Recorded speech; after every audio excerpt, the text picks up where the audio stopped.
Simba es un proyecto gratuito de promoción de la lectura. Ayúdanos a que nuestros libros lleguen a más gente compartiendo lecturas en las redes sociales.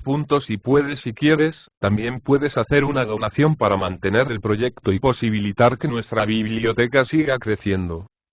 Rautía la bailarina. Roberto Art. Cuento en el arrabal morisco de Tetuán, en la callejuela de Garbomba, precisamente junto a los arcos que la techan dándole la apariencia de un subterráneo azulado, vivía hasta hace pocos años Ibú Abucat, comerciante y fabricante de babuchas. Algunos niños, de 9 y 10 años, respectivamente, trabajaban para él. El babuchero era un hombre de baja estatura, morrudo, con ojos como manchados de leche y tupida barba sobre el pecho. Ibú Abucat había repudiado a su esposa, Rautía, cuando ésta cumplía 16 años. Sospechaba que ella, desde la terraza de su finca, le engañaba con su vecino Ganan, el platero. Sin embargo, no había tenido oportunidad de olvidarla. Mientras los niños moros recortaban las sandalias, Ibú recordaba pensativamente el compacto cariño de Rautía y sus caricias espesas. Ciertas imágenes le roían la conciencia como los agudos dientes de un ratón. Era aquella una sensación de fuego y enloquecimiento que le cubría los ojos de blancas llamaradas de odio. Rautía, después de refugiarse en Fez, se dedicó a la danza. En pocos años se hizo famosa en todos los bebederos de té que se encuentran yendo de Uxda a Rabat y de Tremecen hasta Taza, la vieja ciudadela de los bandidos. Las danzas de esta mujer fea eran un temblor de rodillas y crótalos que exaltaban a los espectadores. Presagiaban la muerte y el zarpazo de la fiera. Ibú Abucat odiaba a su mujer, pero la odiaba consultando sus intereses, y, precisamente, fueron sus intereses los que le impidieron cortarle la cabeza cuando sospechó de ella. Ahora Ibú Abucat prosperaba. Dentro de algunos años, con ayuda de Alá, se enriquecería, y podría, como otros vecinos, mantener un harén. También la humillaría a Rautía. Pero una noche, a las 10, en el mismo momento que se disponía a cerrar su tienda, entró a ella un joven. Ibú Abucat comprendió que su visitante pertenecía a la aristocracia indígena, pues su chilaba era de muy fina lana, y de su espalda colgaba una capa con capucha revestida de seda. Una barba fina sombreaba el rostro del desconocido, que, llevándose las manos a los labios, saludó. «La paz en ti». «La paz». El joven dijo. «Tú no me conoces a mí, pero yo te conozco a ti. Soy hermano del Mokri». Ibú Abucat barruntó que tendría que tratar un asunto grave, y se excusó. «Permíteme que cierre mi tienda, y estaré contigo». Y acompañó a su visitante a la trastienda. El joven dejó sus babuchas a la entrada, y avanzando descalzo por el suelo esterillado, se sentó en cuclillas en un cojín. Luego encendió un cigarrillo, y su mirada dura se paseó por la habitación revestida de tapices hasta la altura de sus hombros. Nuevamente entró Ibú, y también descalzo, fue a sentarse frente al hermano del Mokri. No sabía quién era el Mokri, pero su instinto le advertía que aquel joven sentado frente a él y fumando un cigarrillo egipcio podía tener influencia en su vida. El comerciante inclinó la cabeza sobre el pecho y reposó las manos sobre el vientre. El otro dijo. Yo no imitaré a los gatos que rodean un pedazo de pescado y maullan inútilmente. ¿Y conoces a el Mokri? Ibú Abucat tuvo que convenir que no conocía al Mokri. El joven, cruzado de brazos, reconsideró al comerciante. Por más que se esforzaba por ocultar el desprecio que le inspiraba ese hombre, la hostilidad traslucía de él. Finalmente exclamó. El Mokri murió por culpa de tu mujer Rautía. El babuchero repuso, fríamente. Rautía no es mi mujer. Hace tiempo que la repudié a causa de su mala conducta. El joven aclaró su posición en Tetuán. Mi hermana Fátima es mudete tal del califa. Habla con sinceridad. ¿Por qué no le cortaste la cabeza a tu mujer? Ibú Abucat se mesó, pensativamente, la barba. De modo que el desconocido era hermano de una favorita del califa. Aquel hombre podía hacerle mucho daño. Respondió con dignidad. Un humilde babuchero no puede manchar con sangre las esteras de su tienda. El joven encendió otro cigarrillo, y continuó, obcecado. Por culpa de Rautía, mi hermano ha muerto. Esa sepulturera ha hecho daño a muchos hombres. El joven decía la verdad, aunque la cólera lo cegaba. Prosiguió. Allí tienes al hijo de Ber, enjuto como un perro, y loco como un camello cuando llega la primavera. Y también a Ali, que ha despilfarrado en el tremez en la hacienda de su padre y tú no me conoces a mí, pero yo te conozco a ti. El comerciante pensó que podía responderle a ese energúmeno que él no era Rautía, pero las palabras del joven, en vez de ofenderle, despertaban el odio doloroso enterrado en el fondo de su pecho. En verdad que lamentaba ahora haber dejado con vida a aquella mujer, cuando un pocillo de veneno lo hubiera simplificado todo. El joven, pálido de ira, continuaba. No es una iniquidad que tales abominaciones ocurran y que la responsable sea la mujer de un babuchero. Y Abucar miró el rostro del joven atormentado, y experimentó piedad por él. Repuso. ¿Qué puedo hacer yo? ¿Y no la he repudiado acaso por su mala conducta? El joven insistió. Debiste haberle cortado la cabeza y, melancólico, repuso el babuchero. Sí, pero no se la corté. El joven insistió. ¿Por qué no tomaste ejemplo del piadoso Muhammad, que mató a su mujer a palos cuando supo que le era infiel? Dogmático, repuso el babuchero. El profeta ha dicho que no debe golpearse a una mujer ni con una rosa. El hermano del Mokri repuso rápidamente. Cortarle la cabeza es diferente. Y Bukabi intentó la suprema defensa. Estaba escrito. El visitante no se dejó apabullar por la respuesta. ¿Puedes jactarte tú de haber amarrado al camello a una buena estaca? Con esta frase de Mahoma el joven le quebraba las patas a la fementida teoría de la fatalidad.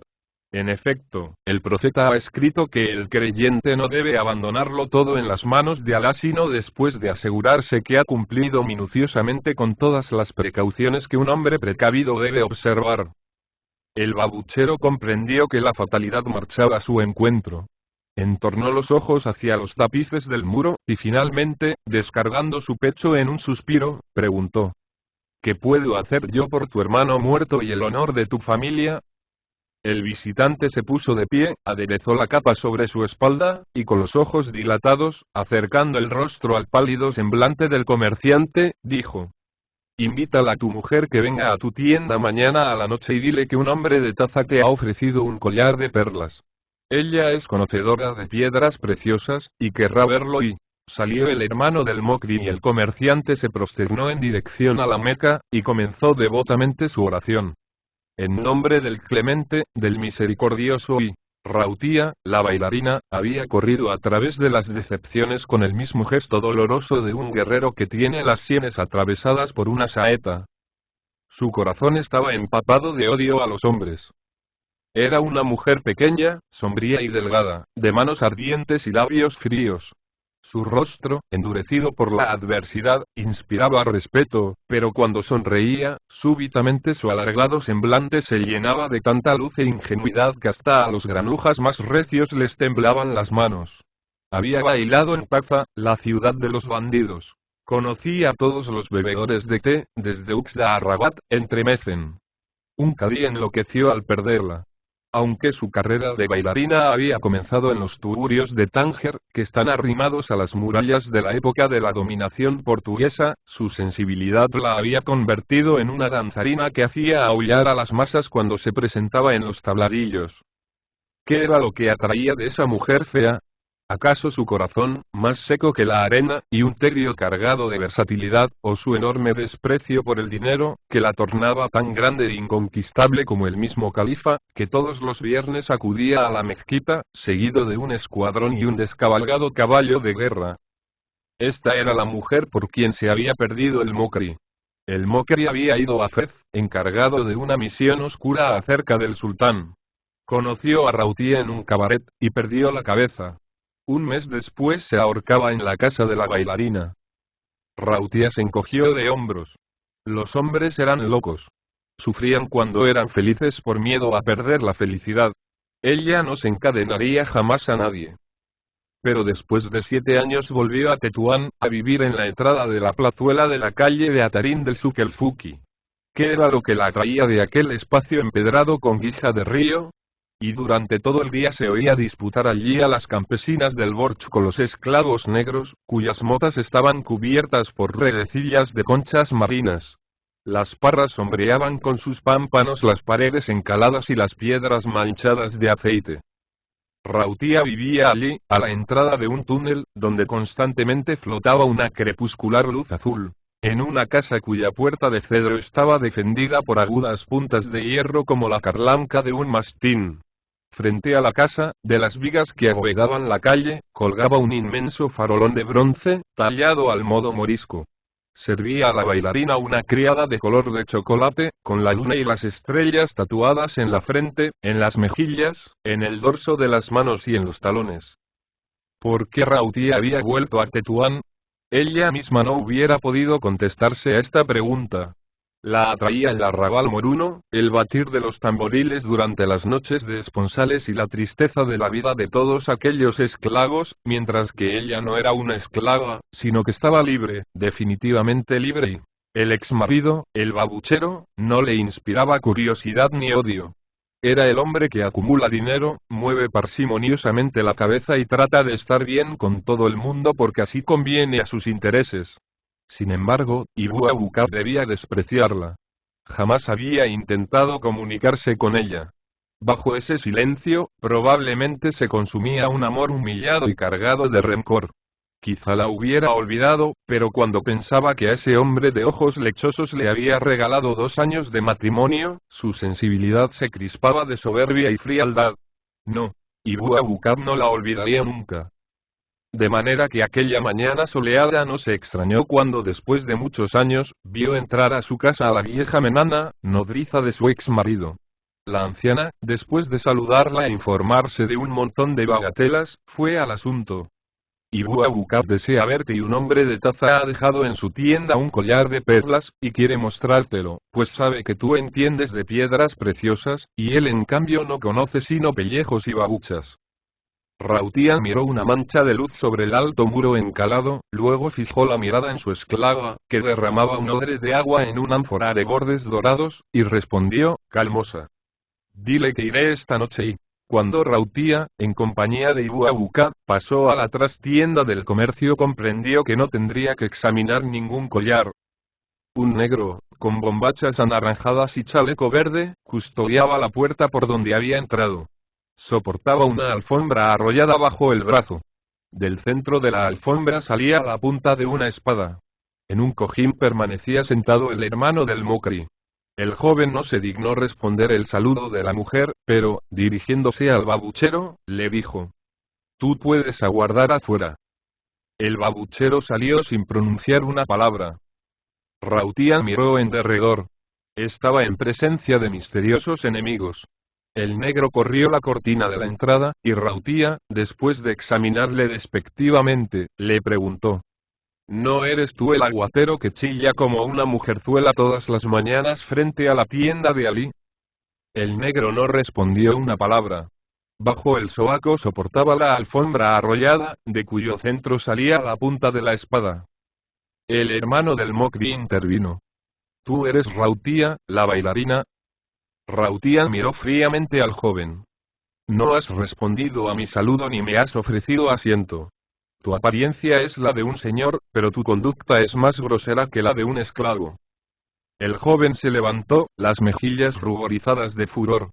Yo soy hermano del Mokri, el hombre que por tu culpa se mató en Fez. Te he condenado, y he venido a cortarte la cabeza. Rautía avanzó serenamente hasta un cojín, se dejó caer allí, levantó los ojos hasta el pálido semblante del joven. ¿De modo que tú eres hermano del Mokri? ¿No has sido tú quien, entre Mecen, mandó echar veneno en mi baño? Y... soy yo y... Rautía hizo jugar los alambres de oro que se arrollaban a sus muñecas. Luego, cruzándose de piernas y mostrando sus pantalones de seda recamada de plata, apoyó el mentón en el puente de las manos entrelazadas. Reflexionó un instante. Hace mucho tiempo que me persigues. ¿Qué puedo hacer yo por ti?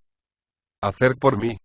Y, naturalmente, tu hermano ha muerto de muerte que se dio con sus propias manos, y tú me persigues queriéndote cobrar con mi vida. ¿Qué calidad de hombre eres tú? Rautía hablaba sin cólera, con la triste lentitud de una mujer que ha presenciado demasiados sucesos para ignorar que el destino los resuelve casi siempre de un modo inesperado y en un minuto muy breve. El hermano del Mokri estalló. Yo soy un señor y tú eres una hiena de sepulcros. ¿Cómo te permites hablarme en ese tono? No estoy aquí para cambiar contigo palabras inútiles. He venido a cobrarme con tu vida la vida de mi noble hermano. Una ola de sangre subió hasta las sienes de Rautía. Dominó su cólera, y dijo: haz salir a ese esclavo, y te diré muchas cosas. El joven vaciló.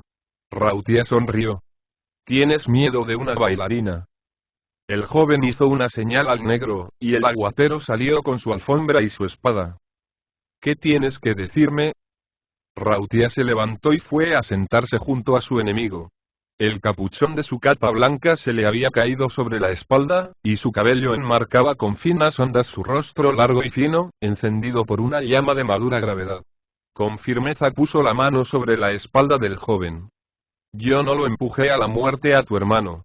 Tu hermano traicionaba por igual al califa y al sultán. Tu hermano me encontró cuando el hacha del verdugo estaba muy cerca de su cabeza. Se comunicaba con Ali, el negro de Taza, agente de Abdelkrim. Quería huir del Magreb y llevarme consigo.